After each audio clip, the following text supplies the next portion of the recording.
اللہ من الشیطان الرجیم بسم اللہ الرحمن الرحیم الحمد للہ رب العالمین والصلاة والسلام علی سید الانبیاء والمرسلین بالقاسم محمد وآلہ الطیبین الطاہرین المعصومین المظلومین ولعنۃ اللہ علی اعدائہم اجمعین۔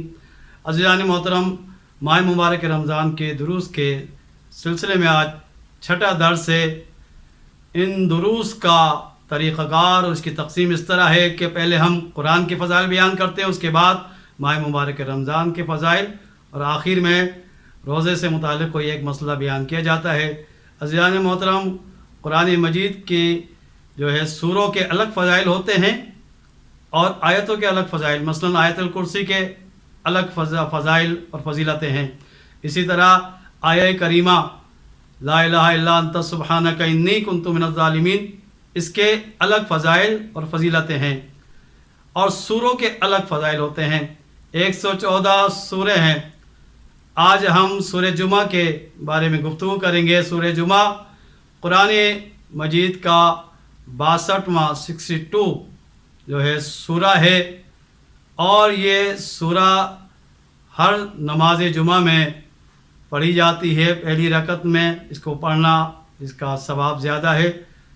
اور عزیزان محترم، اس کے بارے میں حدیث پیغمبر اکرم محمد مصطفیٰ صلی اللہ علیہ وآلہ وسلم ہے کہ اگر کوئی سورہ جمعہ کی تلاوت کرے گا تو اس کے لیے ایک عظیم اجر اللہ کی بارگاہ میں ہے، اور ساتھ میں اگر کوئی شخص سورہ جمعہ کی تلاوت کر رہا ہے اور کسی چیز سے اگر وہ خوفزدہ تھا تو اس سے محفوظ رہے گا۔ جیسے آج کل کی وبائی بیماریاں ہیں، ان سے محفوظ رہے گا۔ جس سے بھی وہ خوف زدہ ہے، سورہ جمعہ کی تلاوت کرنے والا ان چیزوں سے جن سے وہ خوف زدہ ہے محفوظ رہے گا، اور ہر مکروہ چیز، ناپسندیدہ چیز اس سے دور رہے گی۔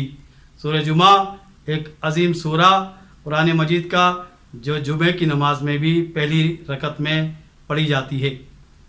عزیزان محترم، ماہ مبارک رمضان کے سلسلے میں خطبہ شعبانیہ دیکھیے، اس میں بہت سارے فضائل، آداب بیان کیے گئے ہیں، اعمال بیان کیے گئے ہیں۔ آج ہم گفتگو کریں گے کہ جو بہت مشہور بات ہے وہ اسی خطبہ شعبانیہ سے اخذ کی گئی ہے کہ ماہ مبارک رمضان میں اللہ کے رسول فرماتے ہیں، ایھا الناس، اے لوگو، انا ابواب الجنان فی ھذا الشہر مفتحۃ، اس ماہ مبارک رمضان میں جنت کے دروازے کھل جاتے ہیں۔ اب تم اللہ کی بارگاہ میں دعا کرو کہ وہ تم پہ دوبارہ بند نہ ہو۔ جنت میں جانے کا سب سے آسان وقت اور زمانہ ماہ مبارک رمضان ہے۔ اللہ کی بارگاہ میں انسان دعا کرے کہ یہ جنت کے دروازے ہمیشہ اس کے اوپر کھلے رہیں۔ اور ارشاد گرامی ہے، وہ ابواب النیران، جہنم کے دروازے مغلقتن، اور جہنم کے دروازے اس ماہ مبارک رمضان میں بند ہو جاتے ہیں۔ اور اللہ کی بارگاہ میں ہمیں دعا کرنا چاہیے کہ اللہ تعالیٰ ان دروازوں کو ہم پر نہ کھولے، یعنی جہنم کے دروازے اگر بند ہو جاتے ہیں تو پھر دعا کرے کہ آئندہ اس کے لیے کبھی نہ کھلیں۔ تو جنت کے دروازے بھی کھلے ہوئے ہیں، جہنم کے دروازے بند ہو چکے ہیں، تو یہ جنت میں جانے کا بہترین زمانہ ہے۔ اس میں عبادت کر کے انسان جنت میں آسانی سے جا سکتا ہے، اور جب جنتی ہو جاتا ہے تو اس کو پھر کوشش کرنی چاہیے ساری زندگی اس کے اوپر یہ جنت کے دروازے کھلے رہیں، کبھی اس کے اوپر بند نہ ہو۔